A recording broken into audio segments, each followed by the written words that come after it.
Putin fears death is coming after Ukraine kills Putin's assassination team. According to some of the most recent reports coming out of Russia and Ukraine, it appears that Vladimir Putin is absolutely terrified that he may die soon. Why is this?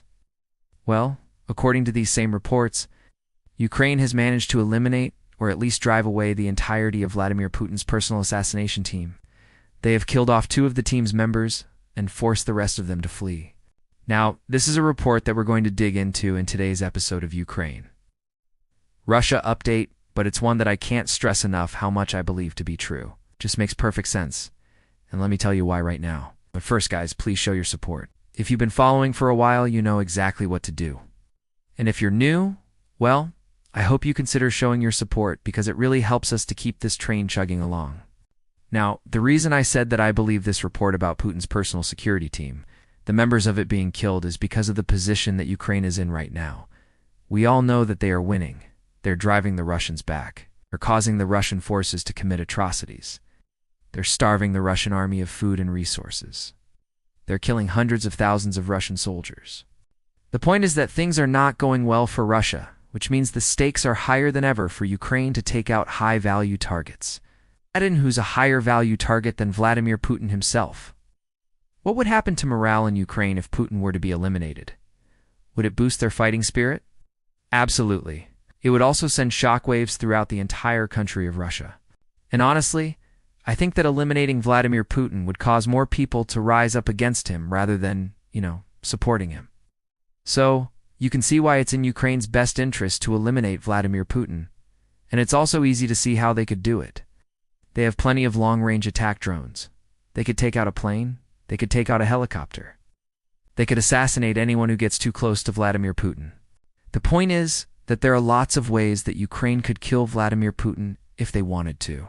And what we're hearing, again, whether it's true or not, is that they've actually done that. They've eliminated 2 of Putin's bodyguards, apparently. Another source said that they had fled the country, maybe to Belarus or Kazakhstan or somewhere else.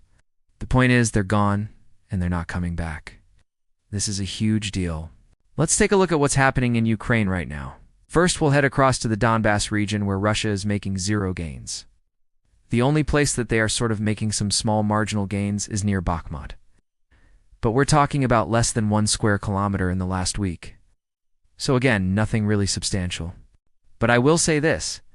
It looks like Russia has given up on taking the remainder of the Donbass region, at least for now, because they aren't pushing near Avdiivka. They aren't pushing near Marinka. They've even pulled some of their troops out of Donetsk city. Instead, it seems like Russia is focusing all of their efforts on simply trying to encircle Bakhmut. Whether they'll be successful at that remains to be seen. But it doesn't seem like they're going to try to make any more pushes in the Donbass, at least for now. When we look over at the combat map, we see that Russia is continuing its failed offensive operations in Zaporizhia. They're also striking Ukrainian positions near Kupiansk. But overall, we can see here that Ukraine is pushing the Russians back. They're advancing near Lyman, near Kherson, near Donetsk, near Volgograd, and of course around Kharkiv. The point is, Russia is not in the driver's seat anymore.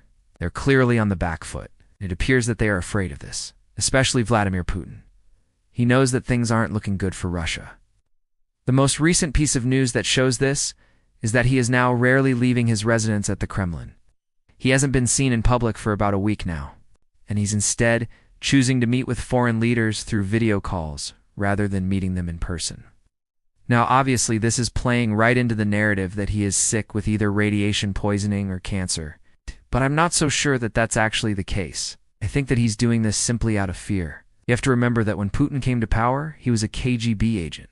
He was trained in espionage and subterfuge, and he used those skills to rise up in power and eventually become the president of Russia. That isn't to say that he became president by nefarious means or anything like that. He did win elections. But I think it's fair to say that he used his intelligence background to get ahead, and he likely thought that he was invincible. I mean, remember what he said at that press conference not long ago, where he said that he could snuff out every single person in Ukraine within 30 minutes? He thought he was untouchable.